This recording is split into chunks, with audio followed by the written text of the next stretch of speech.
afternoon, Albany. Welcome to this broadcast for ACOM 360. I am here with Matthew Case. I'm your host, Brandon Dorr. Welcome to the show, Matthew Case. Thank you, Brandon Dorr. We're here to discuss artificial intelligence. Matthew, can you describe how you personally use AI tools in your studies and how that has changed the way you approach assignments or learning new material? For sure. I use AI in a multitude of ways every day. I use it 1 for my research, I use it 2 for my assignments and work, and I use it 3 for personal life.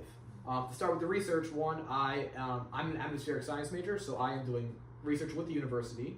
I am comparing AI weather models to more traditional physics-based weather models.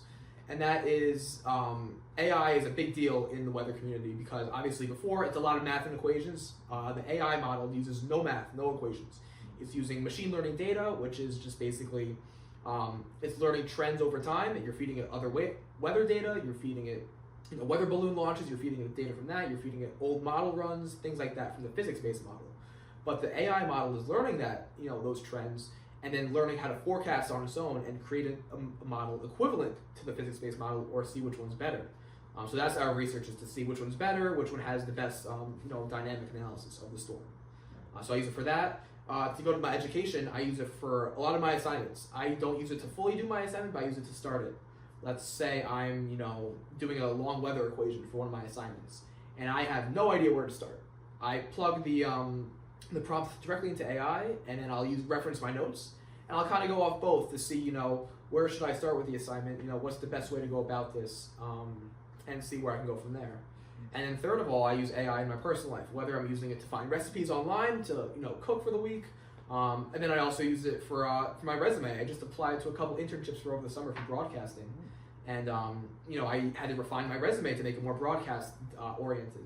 So I plugged my resume into AI, and I said, I want to make it more broadcast-oriented. What's the best way for me to go about that? And what should I change? And it gave me great things and how to change my resume. And I went back and forth with it for about an hour, and I came up with a phenomenal resume off of it. So I use it. It's a well-rounded tool for me. Wow, that's incredible. It seems AI has a lot of uses and facets. How do you decide what feels like appropriate versus inappropriate use of AI in your coursework, research, and in personal life? Yeah, I've been told by a lot of faculty and professors within my department that AI is a tool to help you. You should not be using AI as a tool to, do everything for you. So I definitely try to find that balance. Like I said earlier, when I'm doing my assignments, I use it hand in hand with my notes. Obviously, I'm still going to office hours, going to the professor, the TA, to learn and get that real aspect from them. But then AI is definitely a great tool to help you.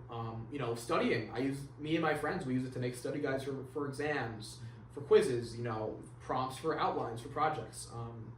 So I definitely find that balance between there, using it for a good reason, but then also not overusing it and overstepping my bounds with it.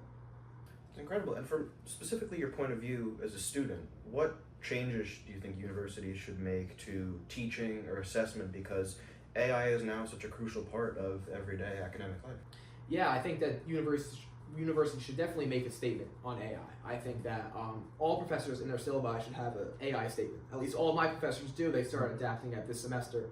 I feel like across the university and across the world, across everywhere, there should be AI statements for everything. And I think you definitely need to give it credit when you use it, because it's such a powerful tool. And it's almost as if you're using an article or you're using a paper that was written about something. You need to reference it, because again, it's a very powerful tool, and it needs to be noted that when it's used, because obviously, you can be using it for one thing, but then let's just say you're not quoting it, and then all of a sudden, let's say you don't know anything about it, and you're using it, and it doesn't work out properly if you don't quote it properly, in my opinion. Right. That makes a lot of sense. Yeah.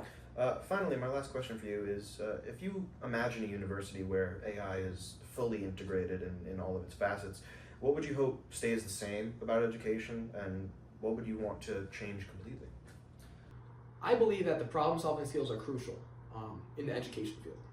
I believe that's where I'm learning right now, how to problem solve, whether it be through assignments, whether it be through projects, and whether it be through real-life experiences, whether that's getting an internship, whether that's looking to get jobs, whether to apply to grad school, things like that. There's a lot of problem-solving skills that you're learning from that. And that's things that AI can do, and if it does it for you, you're not learning that. And then when you go out into the real world, I would say you're screwed, in my opinion, because you're not learning those skills, and you're out there facing, real life consequences if you don't know how to problem solve. So I feel like it's definitely taking away the problem solving skills. So again, it should be used to help you. And then what should stay with it? I think it's a great tool to help embrace your learning and embrace future research and embrace things, give you better ideas. Again, if you're citing it correctly and if you're using it in the correct way, I think it's definitely a helpful tool. So I feel like there's two sides to it, and I feel like if used properly, it's the way of the future, in my opinion. Thank you so much for your answers and your time. That's all the time we have today. Thank you, Mr. Case, for joining us. Thank you, Brandon Dorr. See you next time, Albany.